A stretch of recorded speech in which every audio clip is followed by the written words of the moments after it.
From Flourish DX School, this is the Flourishing at School podcast.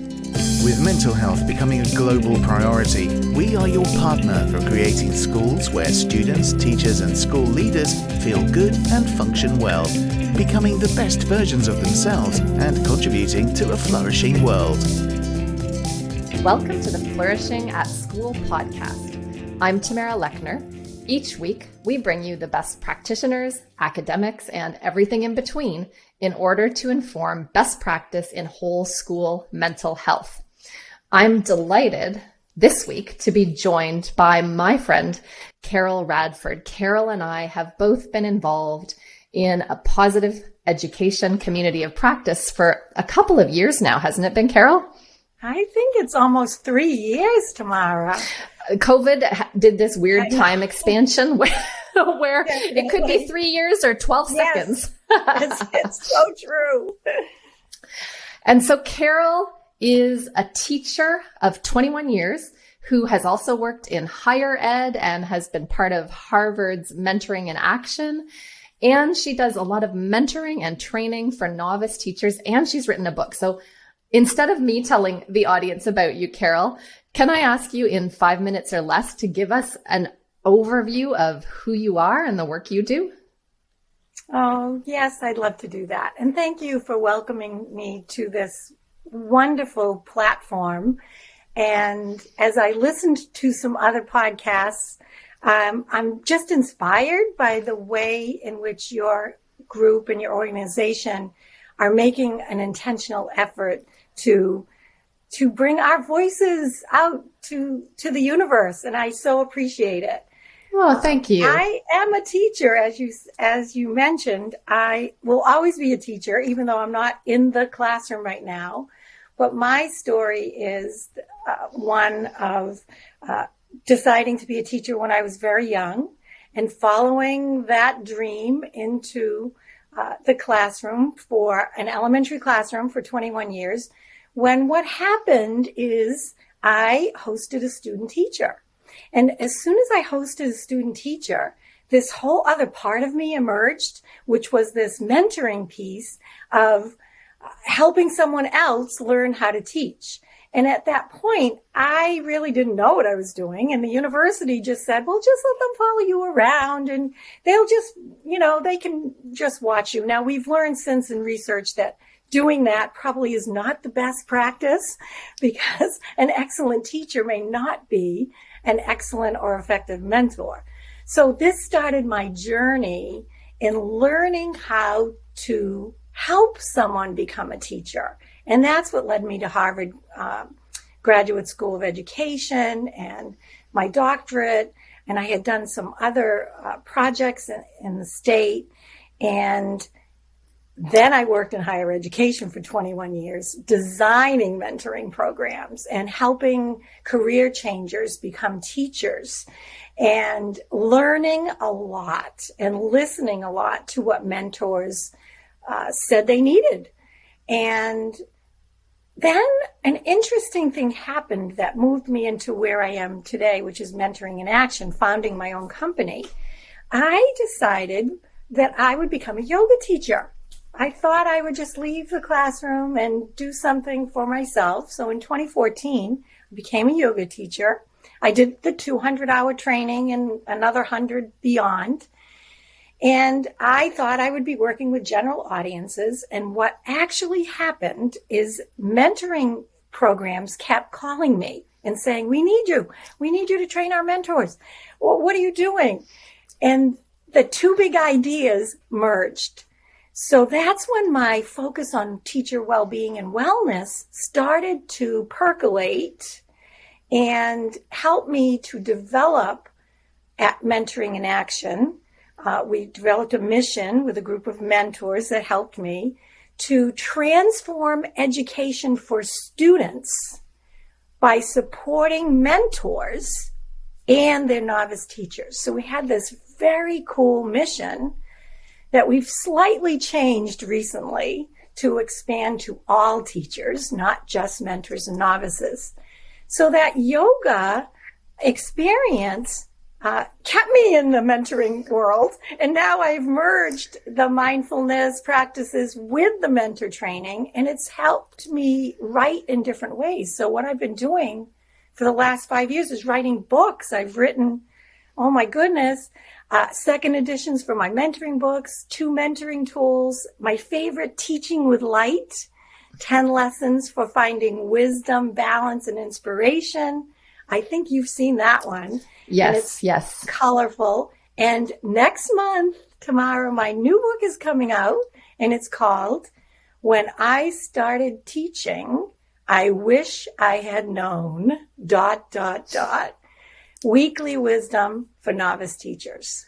And I'm just so excited about this writing that's coming out and pulling these 2 ideas together, mentoring and well-being and wellness. So that's my story. It's a great story, and it brings to mind, I was at a conference a couple of weeks back in Austin called SEL in Action.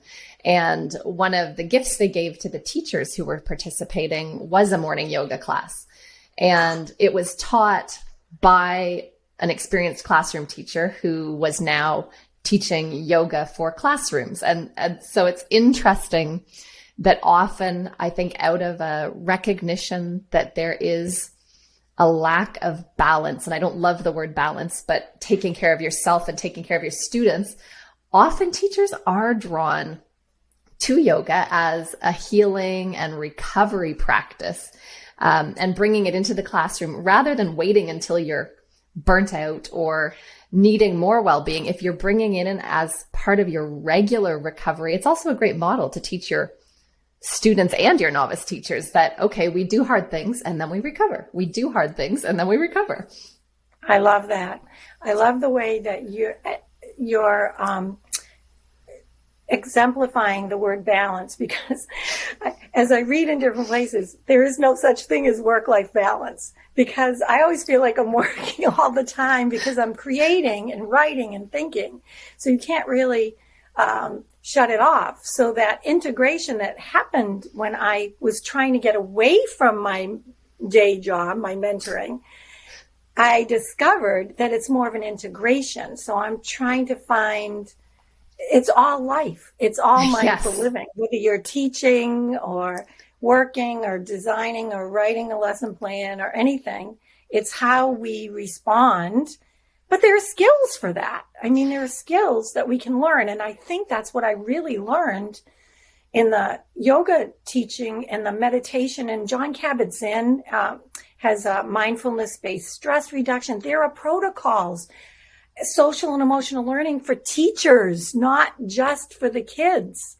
In my opinion, it should be for the teachers for about a year before it's for the kids. Yes, exactly. And that's what Castle and some of these organizations are finally catching up to, that fact. In fact, I offered a course called Social and Emotional Learning for Teachers, and it was filled instantly because there are the skill sets that the teacher has to learn so they can model the way they react when something happens. The student sees everything we do.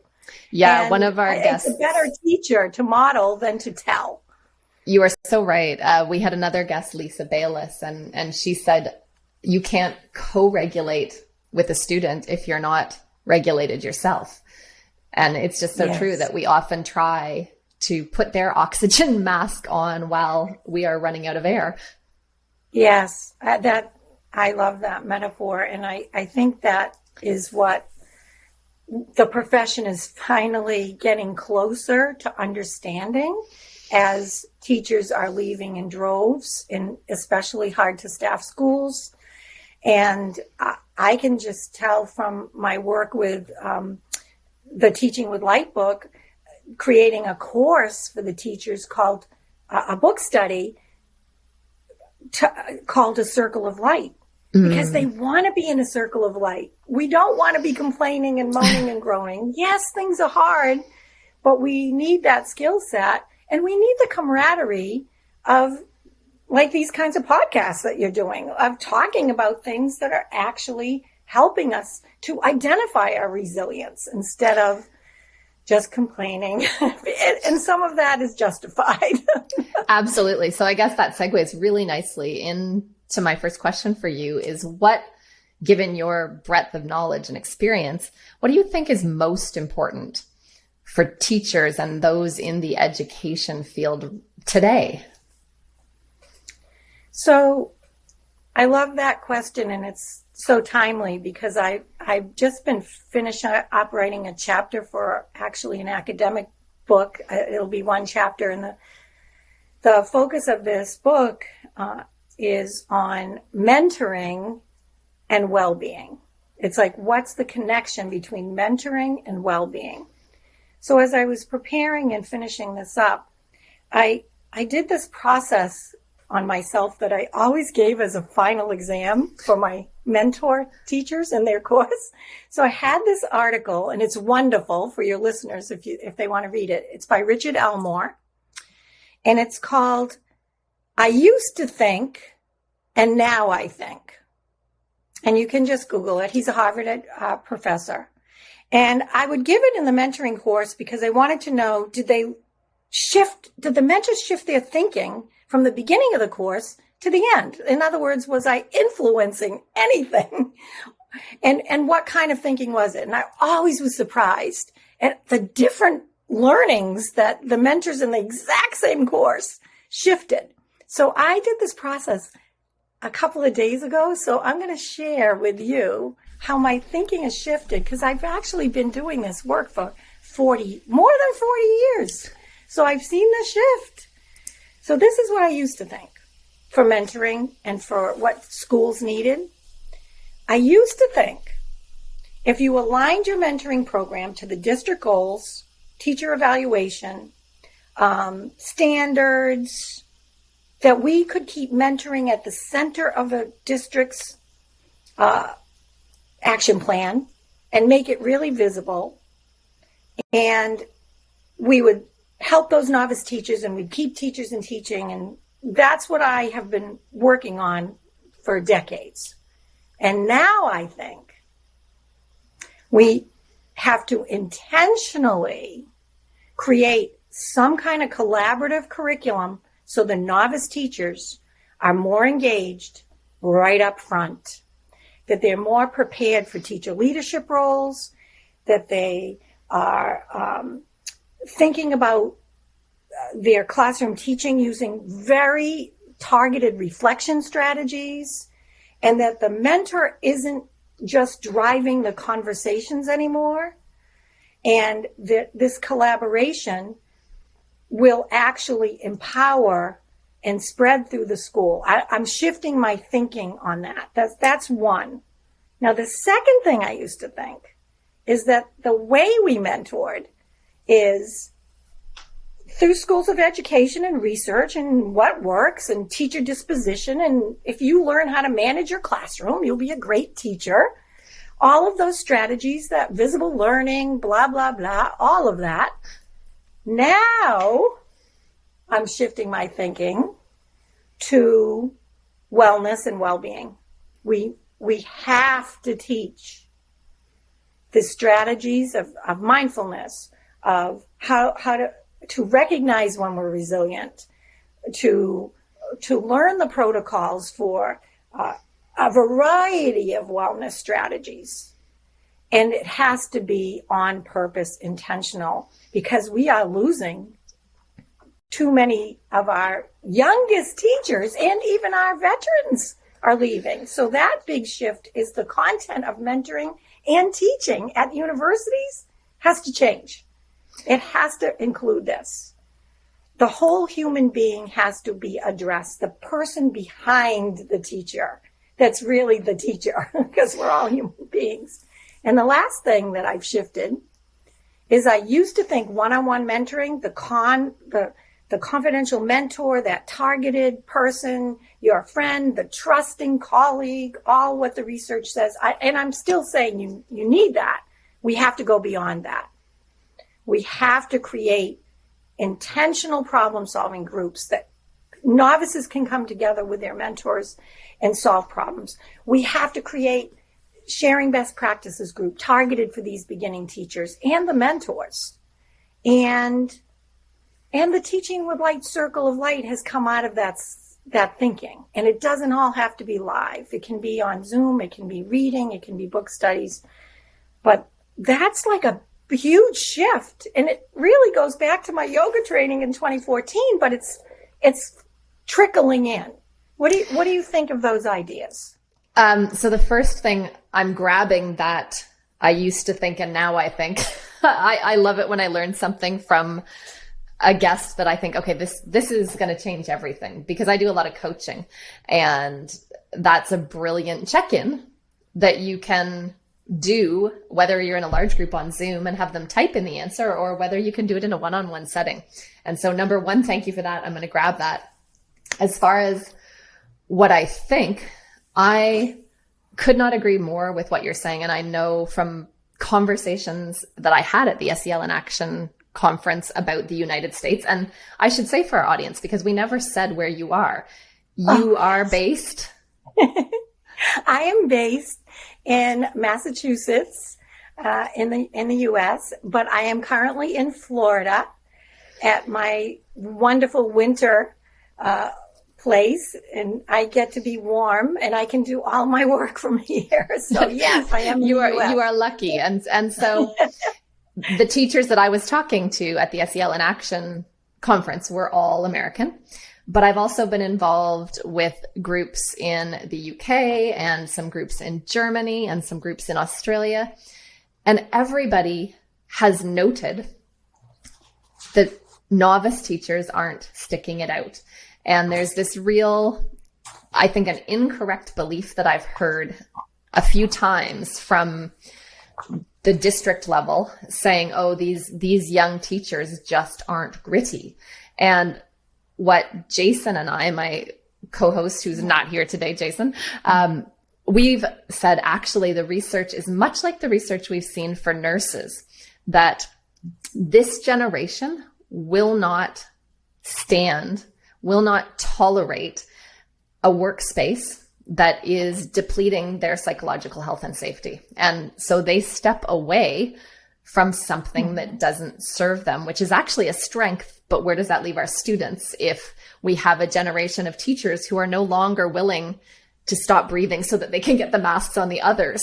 And so I think what you're saying just makes sense on so many levels, that we have this, okay, now there's somebody you can ask a question. Now there's somebody who you can go to for support, and you can become a critical mass who do change the culture of a school.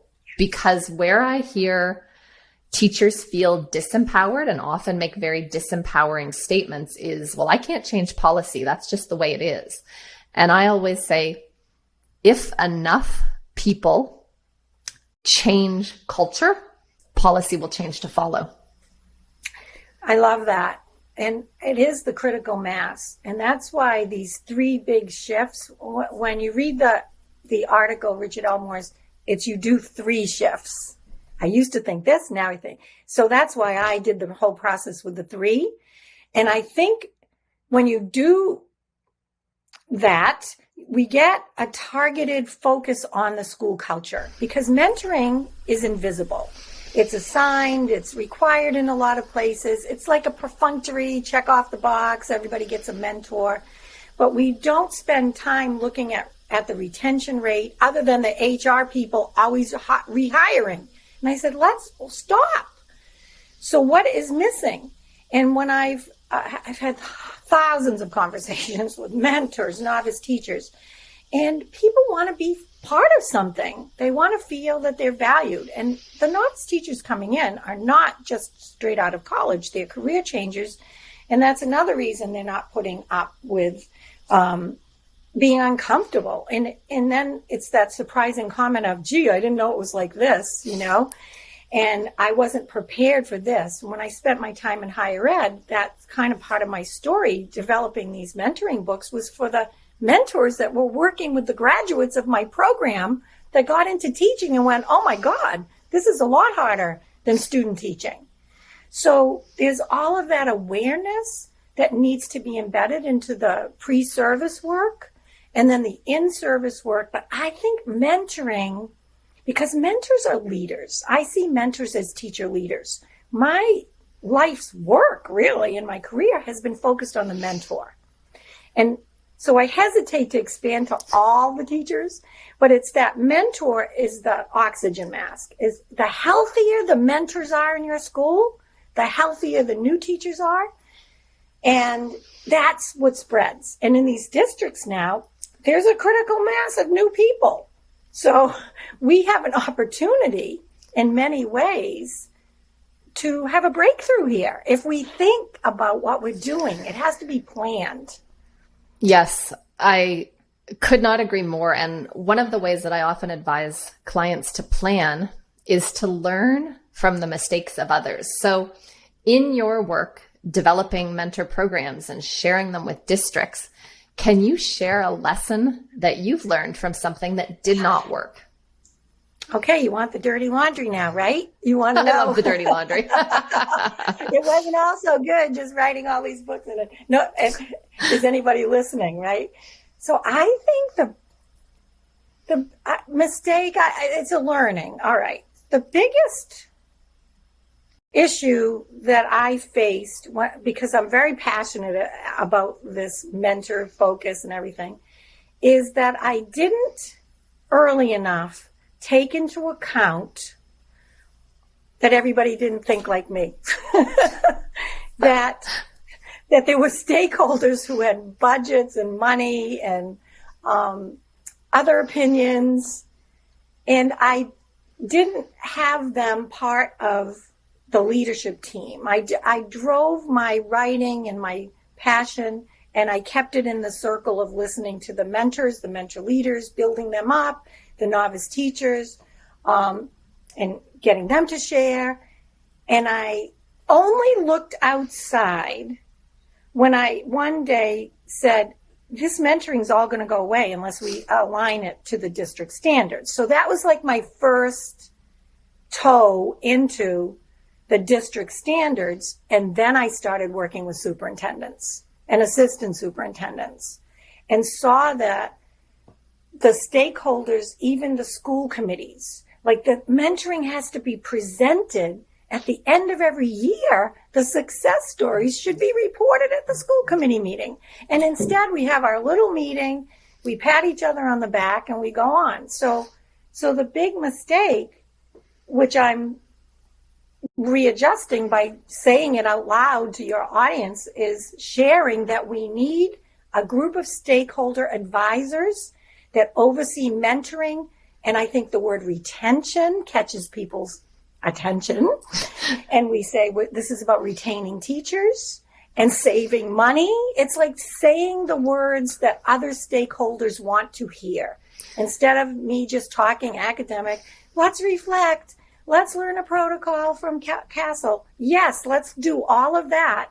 But publicly, we make a big mistake when we don't expand our advisory board to the people who don't understand what we're doing.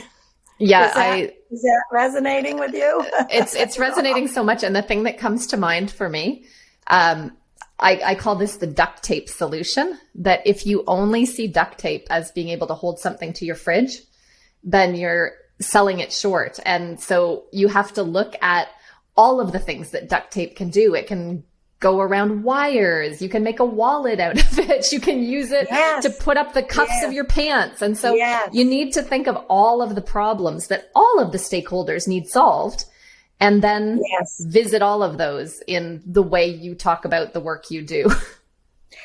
I have started to do more of that instead of the isolated ways in which we as leaders, we're all leaders because we're sharing things, to make this work more visible. And I'm doing it through mentoring. You're doing it through wellness and flourishing. It's all the same to me. It's helping our schools be healthy places for adults and kids. It's like, that's what we're all about. But we each have our place that inspires us, and that's where we have to focus. But the more we expand to the groups of people that, I don't want to say don't agree. I don't think that they don't agree. I think they don't understand or understand the influence when you have a sharing best practices group with novice teachers, how that can ripple out to change the culture of a whole school. I love the energy that you just brought when you had that aha moment. It was like, there's the clarity. And I think when we're looking at the stakeholders, it's understanding what word, and you said a few of them around, okay, this is about retention. This is about budget. These words, although they may not be the priority of the teacher champion who's asking to be mentored, if you can teach that teacher who wants to be mentored to use that language in their pitch for funding and support, then everybody gets them what they want. Exactly. So the other idea that I use in my work is the common language. So that's why at first I would still continue to align mentoring to eval, because the motivation for educator evaluation is novice teachers do want to get rehired. And that language usually wasn't in mentoring. I know it seems odd, but when I was studying it and developing all these books and resources, I had to intentionally align it so that the mentor and the mentor was always teaching the language, because the novice sometimes didn't understand that passing out papers was a standard 2 indicator of, organization or something. Every state has their own different way of saying it. So I think we need to underline common language, because that's what the stakeholders, so what can we all understand as career changers who come into the profession and go, I don't even understand what you're talking about. Your acronyms, SMEC and ALA and ELL and SPED. And they had to learn a common language of teaching to even communicate with their mentor. Wouldn't it be great if that was part of the classroom education to be a teacher rather than the on the road education that you learn? That's why I put it in my books. So because I'm a teacher, because I taught for 20 years. Get it.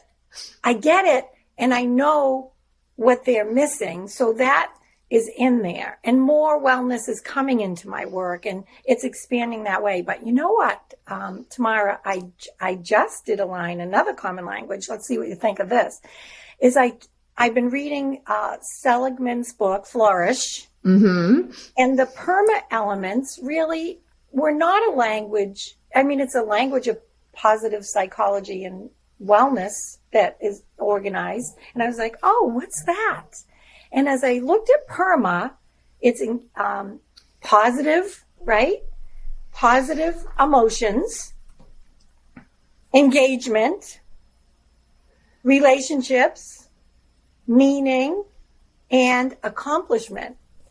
And I just recently, as I was writing this chapter, mentoring, and I wanted to bring the positive psychology language into it, I could easily align it to mentoring. And it made so much sense. And it's another layer to bring another group into our stakeholder group of positive psychologists, positive educators like you and I, how we met in the consortium. And I liked it. And I was like, this is another layer for us to bring more understanding to what we're actually doing. Yeah. What do you think of that? I think it's one of the things that I've grabbed from, not from Inside Teaching, but from Seth Godin and his work on marketing, is you attract the people when you have a message that says people like us do things like this. And using language like PERMA says teachers like us value the well-being and the mental health through this lens. And so you gather the others, and it strengthens your message when you've done that. Well, I'm happy that it happened, I don't want to say by accident, but when Ben invited me to do the chapter, and he's on the board for our Positive Consortium group, I wanted to intentionally see how this fit. And I just couldn't believe how easily it helped me to shape my message in a way that was broadly defined instead of the little activities. It's now a conversation where a mentor and mentee can talk about what they accomplished this year instead of just, let's close up the classroom, get ready for next year, look at your list. No, we're going to look at what we accomplished. And that's an important emotional state to keep us resilient and happy and well-being, I guess. You're so right. And so I intentionally started with the downward spiral of what went wrong, but now I'm going to spiral us up and ask you, what have you seen happening in schools that you noted is working really well? So let's take that positive emotions and engagement and spiral it up. What's going right? So I do a lot of field work, or I did do that, where I'd walk in and I had a class of career changers that I was preparing to become teachers. And one of the things that we talked about and that I wanted to see evidence of when I walked into their classroom or to the school was evidence, I know this is going to sound weird, of the students in the room when the kids or students are not in the room. So what I challenge... Wait, when who's not in the room? When the students are physically not in the room. Okay. And I walk into an empty classroom. Okay. Do I know students live here? That students are part? Like the visibleness, is there energy, or do I see, I called it visible space, my feng shui kind of the classroom. Like, is the feng shui of the students' energy here when they're physically not here? So each novice teacher was challenged to figure out, well, what would that look like? And we created a lot of different ideas. So this is how I would know if they had listened to my little lessons. If I walked into the classroom, and this could apply to school, but this is an assignment that I did with each teacher separately. And I felt welcomed somehow. So one teacher had a big welcome sign. She literally said welcome and had a photo of each student in the room. So I could see who the students were. And then she had a section another teacher had another section on the wall where each student had their favorite things. Like they did the bulletin board, not the teacher. Like the whole bulletin board was gridded out, that each student had their own bulletin board and they could put up anything they wanted. And then there were ideas such as collaborative teams that got points or whatever, but the names of the teams were up there. So when I walked in, so that's an example of seeing a space that isn't just papers on the wall and announcements and things that don't relate to students. Now, in the whole school, I might be listening for laughter, like hearing laughter in that school. I know that it's got some healthy things, as opposed to strict lines where everybody's up against the lockers, afraid to get out of line. Some kind of talking, just a spirit. There's an energy when you walk in the school, and I call them the no-nos. When you have the no-no or the don't do this and don't do that and don't touch anybody and don't, and no, and there's no jumping. There are no climbing. There's no lunch. There's no fun. And I shouldn't be making fun of it. Instead of framing this school welcomes diverse opinions, just framing it another way. And it sounds silly, but that's how I know. That's how I know when I observe a classroom or a school. What does that make sense to you? It makes absolute sense. And actually, you're the first person that's talked about the empty classroom. And I really love that. It brings to mind a friend of mine, Kimberly, who used to be the head of positive education at a private school in Oklahoma. And as many schools do, we like to put on the walls the success stories. And she had really deeply encouraged her school to put the messy first draft and the progress along the way and the success at the end. And I challenged her deeply because she sat in a beautiful office and she had, here's my diploma from this fancy Ivy school, and here's my diploma from this fancy Ivy school. And I said, if you were really living this, you might have some rejection letters on the wall that might allow your students to see themselves in you a little more often. And so just thinking about that, what is the school building physically like before the students arrive is a beautiful cue. And I think that is something that any of our listeners should take a peek around, because I know sometimes I'm impressed by these. I look at teachers, some of them should just be designers. Their classrooms are incredibly beautiful spaces, and I don't see any of the student reflected.